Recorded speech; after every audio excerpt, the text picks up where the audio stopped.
За пръв път дарих кръв след преболедуване от COVID. Това беше през 2021 година. Изпитвах голямо притеснение и страх, но хората, екипа от кръвния център в Бургас ме предразположиха и разбрах, че наистина няма никакъв проблем, не е нищо страшно. От там нататък аз реших, че ще стана редовен безвъзмезден кръводарител. Аз лично винаги съм се притеснявала от интервенции, хирургически операции или всичко, което е свързано с кръв, но сама изненадах себе си.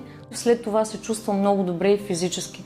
Никога не съм изпитвала дискомфорт или да имам някакъв физически или емоционален проблем след това.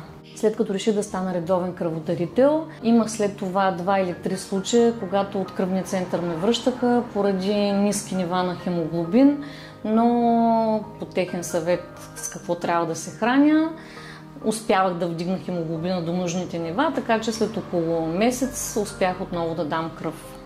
Чувството да помогнеш на непознат човек наистина дава едно истинско удовлетворение. Винаги, когато дарявам кръв, призовавам своите близки, приятели и наживо и в социалните мрежи да правят добро.